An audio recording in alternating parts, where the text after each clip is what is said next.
Assalamu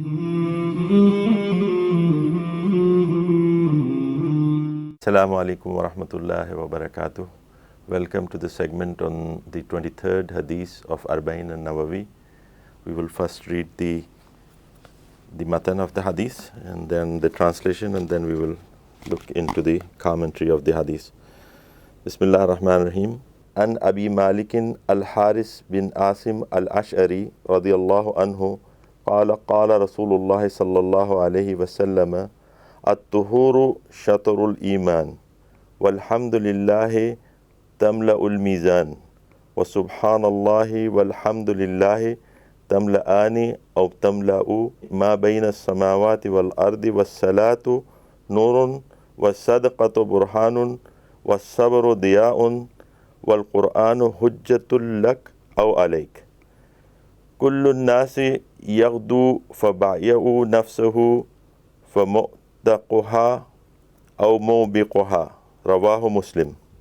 The translation is, on the authority of Abu Malik al-Harith ibn Asim al-Ash'ari, may Allah be pleased with him, who said, the Messenger of Allah, peace be upon him, said, purification is half of the faith. The phrase Alhamdulillah, all praise be to Allah, fills the scale. The phrases Subhanallah, high is the Allah above every imperfection and need, He is pure and perfect. And Alhamdulillah, all praise be to Allah, together fill or each fill what is between the heavens and earth. Prayer is a light, charity is a proof, patience is a brightness. The Quran is either an argument for or against you. And everyone goes out in the morning and sells himself, either freeing or destroying himself. Recorded by Muslim, أو كما قال عليه الصلاة والسلام. This is another important hadith of Rasulullah sallallahu alaihi wasallam. In this hadith, Prophet sallallahu alaihi wasallam made statements about some very important things, good things, a list of good things, and explain to us what are their characteristics. So we will go over one by one. If I just enlist them once more before we go one by one into them. So it talks about the purity first, and then remembrance of Allah, the azkar that we will talk about, and then the prayer, the salat, the charity, sadaqah. Then it talks about the patience, which is called sabr in the Arabic language. Then abiding by the Quran. And then lastly, it talks about the ultimate journey of mankind, that where we are heading to. So let's take it one by one. So purification is half of the faith. It's talking about the cleanliness. Now cleanliness, there is a difference of opinion in the interpretation of that.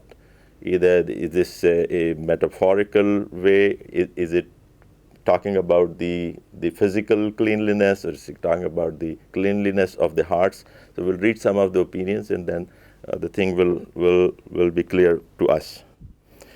Which Al-Nawawi mentioned is that its reward is up to half of that of Iman. So Al-Nawawi says that the reward of cleanliness is half of the Iman. And then another interpretation according to Ibn Uthaymin, he says that faith is comprised of having some characteristics and being free of other characteristics. So for example, it is free of ascribing partners with Allah and sinful living. So this he calls the half of the Iman, that you stay away from certain things, and then you do certain other half is doing certain things. And when I think about it, if I relate it to the testimony of faith, for example, it says La ilaha illallah Muhammadur Rasulullah. So in the beginning it says La ilaha. So first of all, it starts with purifying yourself from the filth of associating anybody or anything with Allah. So you free yourself, or you clean yourself that is the purity. So in a way, half of Iman is that you don't believe in certain things and then you do believe in other things. So you clean yourself by not associating anybody with Allah subhanahu wa ta'ala, the Tawheed. The third one is Al-Haythami's opinion. In his opinion, the word shatara here is not meant to be half. It can be used as a part, in the meaning of a part. So if we take this explanation, then there is no problem. So purity is part of the Iman, not half of the Iman, according to Al-Haythami. So there is no dispute, no problem in the interpretation, if we take this. The faith, another opinion is the faith purifies the heart, while the purification by water purifies and cleans the body. So there are two types of cleanliness. One is the cleanliness that we do using the water and clean our bodies. This is the one part, while the other part, which is faith, which purifies your heart. So in this way, half and half is half of the faith is purification. So all these interpretation, to some extent, everything is applicable. As we will see, we'll go and see further parts of the hadith. The phrase Subhanallah and Alhamdulillah, about both of them, it is said that it fills the scales. Again, for some people it is metaphorical, the use of scales. For others, actually, the deeds will be given a mass on the day of judgment, and they will be put in the scales, bad and good deeds. So if we take that interpretation, then it means that the deeds that are associated with by saying Subhanallah, Alhamdulillah, they are so great, so big, that they fill the scale. And the other statement, it says that it fills whatever is between heavens and the earth. So it is so big, the thing that we need to, the message that we need to get from this hadith or this statement. I already said that Allah will give mass to these. This is one of the interpretation. And then it does not mean mere uttering of these words like Subhanallah, Alhamdulillah, we keep on saying. No. It is by thinking, by absorbing it, by when you say Subhanallah, that means Allah is perfect. There is no imperfection in that deity. That Allah is free from any lacking or any imperfection. So He is perfect. So this is the phrase that we often say when we see something good, something beautiful. For example, we say Subhanallah. We see somebody is blessed with something good, like he gets with the children, for example, or with the mal, or with the money. So we say Subhanallah. Anything good we see, we turn towards Allah and say Subhanallah, this is from you, because you are the one with no imperfection, and you are the one who should be praised for anything good that we see or we come across in this world. And meaning and importance of Alhamdulillah. And Alhamdulillah is like a praise. It means all praise and all thanks are and gratitude is towards Allah. Subhanallah, Alhamdulillah. Sayyid Maududi, in his commentary, he wrote that he says that whenever we praise someone, we do it for two reasons. One, for the excellence, and second, to our benefactor. Allah is worthy on both counts, for His infinite excellence and for our feeling of gratitude for the blessings that He has given us. This is Sheikh Imam Zarbozo referred to the writing of Sayyid Maududi in his commentary, and these are very nice words to explain this praising of Allah. Subhanallah, Alhamdulillah. It does not merely the praising be to God, but actually it means all praise be to God. Not just praising the God, but all praise be to Him alone. Any beauty, any excellence, any perfection is by the blessings of Allah.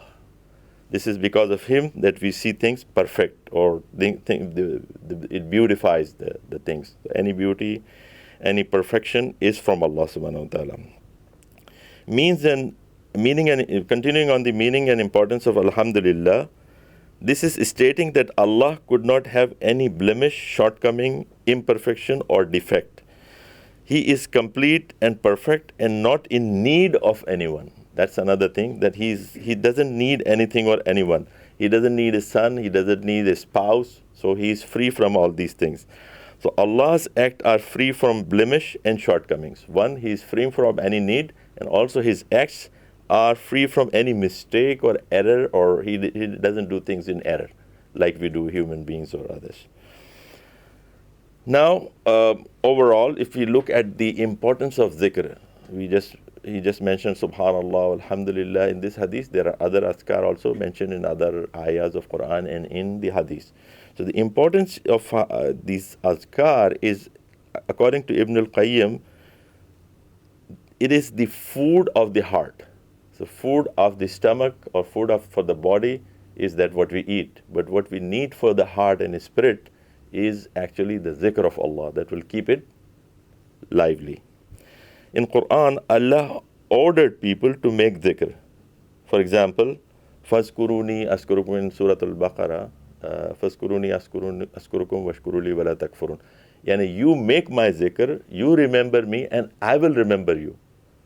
So remember me, he's not going to make our zikr, but he's going to mention it to his angels, and they will praise us and they will make dua for us. So he said, فَاذْكُرُونِي أَذْكُرُكُمْ, and I will remember you if you remember me through these azkar.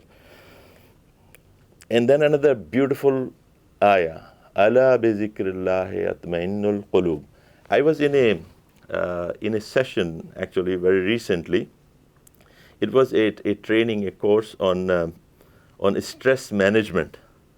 So the person who was teaching us, he did a very good job of, giving us the tricks how to stay away from a stressful thing, how to reduce the stress in your life, especially the corporate culture and the fast-going world of today. So he was giving good tricks. But if he has done it through his ignorance of this ayah, that's okay. But otherwise, if a Muslim is teaching this course or going into this course, he should always remember this ayah. This ayah should be the title of that course. Stress management, ala bi zikrillahi atma'innul qulub. There is nothing that can give you itminan or tranquility to your heart except the remembrance of Allah subhanahu wa ta'ala. There is nothing like that. So you are stressed, you are maybe full of sorrow, maybe you are tired. If you make the zikr of Allah, it brings tranquility to your heart. We'll see some of the ayahs later on from Quran that also talks about the similar thing. Try to increase the words of remembrance of Allah. Make it a habit of doing that. Practical approach. So what should we get out of this lecture? That we put it into practice. So we see something good, beautiful, worthy of praising, you say subhanallah. And you praise Allah, alhamdulillah, then is for anything that happened good to you, or even something bad happened to you, you say alhamdulillah. Alhamdulillah ala kulli hal. In any kind of situation, I say alhamdulillah. This all praise be to Allah subhanahu wa ta'ala. Everything is coming from Him, and He is the wise. If He gives some problem to someone, even then He should be saying alhamdulillah, and Allah will make it easy for him. So azkar like that, la hawla wa la quwwata illa billah. If you are in a situation you are not able to do something, then you put it on Allah, that until the help of Allah is available to me, I will not be able to do this thing. So la hawla wa la quwwata illa billah. And then other subhanallah wa bihamdi, subhanallah al-azim, la ilaha illallah muhammadur rasul. The best zikr is the kalama. And then any ayahs of the Quran, they are also zikr. But again, not just uttering, feeling it inside, right? Absorbing it, and then you will find the taskeen or the itminan of the heart, if you do like that. Then the next statement, prayer is the light. Now, there are three ways of understanding it. One is that it is an elaborative statement, okay? The other one, it is full of light. Prayer is full of light. The third one is it gives light. So all these ways we can understand this statement, that prayer is a light. Further, prayer guides a person to the straight path. So what light does in the darkness, if you get light, you can find your way and move around. So that is what prayer does to a person. Then keeps a person away from sins. There is an ayah that says, "Inna salata tanha anil fahsha'i wal munkar." That we often listen to that in the khutbah of Jummah. That some of the imams they repeat, they make tilawah of this ayah during their khutbah. Inna salata tanha anil fahsha. It keeps you away from openly doing something bad. Fahsha, open sins.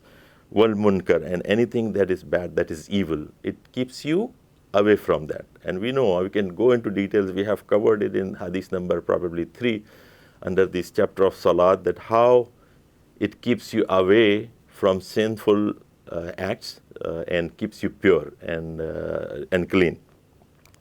So we are not going to go into detail of that, but understanding that it builds one's relation with Allah subhanahu wa ta'ala. 5 times a day you are going back, refreshing your connection with Allah subhanahu wa ta'ala, and going back into the world, and then sometimes forgetting, and then going back, and then praying. So it is repeatedly we are establishing the connection with Allah subhanahu wa ta'ala. And on top of that, I always say that Islam is very sporty religion. It doesn't leave you, idle. You have to keep moving. 5 times a day, after a little while, you go and then pray. Do some physical exercise also when we pray, and then go back, and then again, so forth. During the day, you do it 5 times. And whom Allah bless, he will even wake up and pray in the night, which is a great ajr also, tahajjud prayer. Keeps a person away from sins, we already covered that. Builds one's relation with Allah. And then one meaning is that it will be a light on the day of judgment. And on the day of judgment, also this prayer, the light that we will get from praying in this world, will guide us, will give us the way that where should we move, where should we go on the day of judgment. And it's going to be a horrible day. We know from the explanation that we had in the Quran, we see in the Qurani ayat of Quran. Another meaning is that of a light is that it is in the world. In this world is also a light, the prayer. So I'll read one ayah which is explaining this statement. In the ayah of Al-Fatha 29, Allah subhanahu wa ta'ala says, "Simahum fi wujuhihim min athari sujud." Their mark of faith is on their faces from the traces of prostration, that is during their prayer. When they make the prostration, the mark that come on the forehead, that is visible, that is the mark of faith on their faces. Further, if we go and see that the other usage of this light, but first before we go to the charity, which is also called a light, a different kind of light, let's see the difference in these words. One is called Noor. The Salat is called Noor. So Noor is referred to the light of moon, for example, which is very soothing, very you feel good. It's cooling. It has a cooling effect. So prayer is like that light. And then charity, the word used for charity is burhan. Burhan. One meaning of burhan is like the rays. They come out. They are also light, but the rays, they are coming out from some place. So it is giving the direction or the source from where they are coming. So charity is like it is giving a direction towards the source where they are coming. So the person who is giving charity is actually the source of this, and that it is he is like as if he is a light, and he is emitting those lights and benefiting the others. Patience is equal to illumination. We'll come back to it, but illumination basically it is diya. The word diya is used for the light in the sun, which involves burning, which is hot. It is not like moon. It's not soothing, but it is burning. But even then, is helpful in certain conditions. We will cover it when we come to the sabr. There is also a relationship between these words. All are related to light or giving light. Diya, Noor, or Burhan, all of them. Let's go to the charity, giving one's wealth to others for the sake of Allah. It refers to the rays, as I said, that is pointing to the source. As mentioned earlier, it is a proof of source. And if I read an ayah before I move to the next one, so this mal or this money is very dear to us. We earn it and we have a love for it. So Allah subhanahu wa ta'ala is saying, تُحِبُّونَ الْمَالَ حُبًّا جَمًّا. And then, and you love wealth with much love. That's true. And it's Al-Fajr 20. The only way a person would give up part of his wealth is if he believed in something that he loves more than his money. So it is kind of, as I said, that it shows the source. It is the source of light, the person who is giving charity. So charity is something that really gives a proof, because mere uttering from tongue, lip service is not equal to when somebody does something. Is giving something which he loves in the way of Allah, to praise Allah, to help the others for the sake of Allah. Mentioned in many places in Quran. If I read another ayah for this with respect to sadaqah, it says, ذَلِكَ الْكِتَابُ لَا رَيْبَ فِيهِ هُدًى لِلْمُتَّقِينَ الَّذِينَ يُؤْمِنُونَ بِالْغَيْبِ وَيُقِيمُونَ الصَّلَاةَ وَمِمَّا رَزَقْنَاهُمْ يُنْفِقُونَ. Beginning ayah of the Surah Al-Baqarah, it says that the people, in the end of the ayah, وَمِمَّا رَزَقْنَاهُمْ يُنْفِقُونَ, and then they make infaq from the money that we have given. And the actual owner is Allah subhanahu wa ta'ala. He has given you, He has entrusted you with this mal, and then you are giving away in the way of Allah again. One may not have much, but even giving a little charity is pleasing to Allah. So it is the condition of heart, with what kind of feeling that you are giving. It doesn't matter you have less or more. One who has less can earn the same level of ajr, because of, or even more in some cases, because of the condition of heart. Because purely for the sake of Allah, if he is giving $1, then the person who is giving many thousands of dollars for some other purpose, for show off or something, so the one who is giving $1 is better. A little from someone who has only a little may please Allah more than a large amount. Allah will replace what one gives in charity. That is another thing, and we can see it in another ayah of Quran. And Allah subhanahu wa ta'ala says, قُلْ إِنَّ رَبِّي يَبْسُطُ الرِّزْقَ لِمَنْ يَشَاءُ مِنْ عِبَادِهِ وَيَقْدِرُ لَهُ وَمَا أَنْفَقْتُمْ فِي شَيْءٍ فَهُوَ يُخْلِفُهُ وَهُوَ خَيْرُ الرَّازِقِينَ. Say, truly my Lord enlarges the provision for whom He wills of His slaves, and also restricts it for him. And whatsoever you spend of anything for Allah's cause, He will replace it. And He is the best of providers. This is from Surah Sabah, ayah number 39. So much for the sadaqah, but there are so many ayahs in Quran, we can keep on reading those. And then about patience, we said that this is referring to a light of sun which has burning or heat in it. But even that can help us, because this is when it is what it is referring to is sabr, patience. Patience is like that light which one has to go. Something is happening which he doesn't like, something he gives up which he likes. Even then he makes sabr, or he is patient from something which may have been taken away from him, which he was very much in love with. In those conditions, when one makes sabr, or maybe somebody is abusing him, or somebody is not talking to him in in the correct way that he should be, and he's using bad words and things like that, and slandering and all that, and he makes sabr on that. So one has to, it's like burning. He's killing what his wishes are, that he wants to respond, but he's killing it. He's absorbing that heat. So even that is brightness for him, with that brightness coming out of this sabr and through this burning. It is not as soothing or easy on a person as nur. We already talked about nur when we were talking about the salat. Involves restraining oneself and controlling one's actions. It is likely like that one is in the burning fire. And then let me just read one ayah for this. Wasbiru innallaha ma'as sabirin. So Allah is saying that have patience, verily Allah is with those who are patient. In Surah Anfal.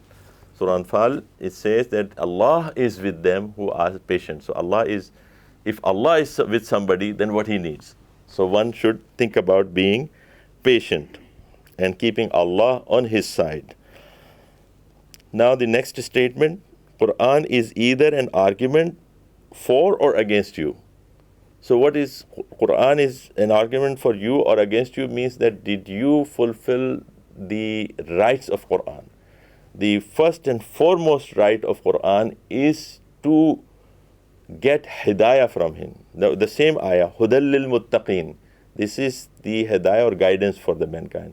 If we use Quran for many other, and this is, we see a lot in our, around our, in the daily life, that people use this Quran for the sake of barakah, for the sake of, for example, read the Quran as an intellectual journey, looking for the historical facts that Quran talks about, or for the, these kind of things. But the basic purpose and the basic right of Quran is that it should be understood and applied, the practical approach. So if we don't do that, then we are actually not fulfilling the right of Quran, and it will become an argument against us. And Ibn Masud says, if a person puts the Quran in front of him as a guide, it will lead him to paradise. If he puts it behind him, not using it as a guide, it will take him to hellfire. So he may be using it for other purposes, but he's not using it as a guide. So it may lead him to the hellfire. Quran will intercede for its companions, or it will come as a witness against them. So the same thing that Prophet ﷺ made in his said in his statement. And the last part of the hadith in which Prophet ﷺ is saying that, and everyone goes out in the morning and sells himself, either freeing or destroying himself. So there is no third way. So you go out, either you free yourself. When you say that everyone is faced with a new situation every day. So how he deals with this situation, it is day to day, right? Practical. Every day, either he is going to obey Allah or disobey him. Not even within a day, many times. Meaning he is either setting himself free from the hellfire or leading himself to hellfire and his own destruction. So there is no third thing. You either go this way or that way. So you are either going closer to paradise or you're going away from it towards hellfire. And the last statement that I would like to read, or last ayah of Quran in this session, that is from Surat Al-Layl, ayah 4 to 10. In fact, I'll read those ayahs. These are beautiful. Inna sa'yakum lashatta, fa amma man ata wattaqa wa saddaqa bil husna fasanayassiruhu lil yusra, wa amma man bakhila wastaghna wa kadhaba bil husna fasanayassiruhu lil usra.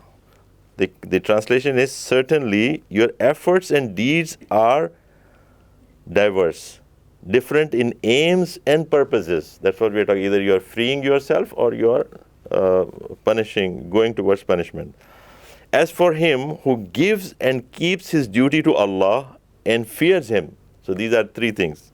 Who gives, keeps his duty to Allah, and fears Him, and believes in the reward.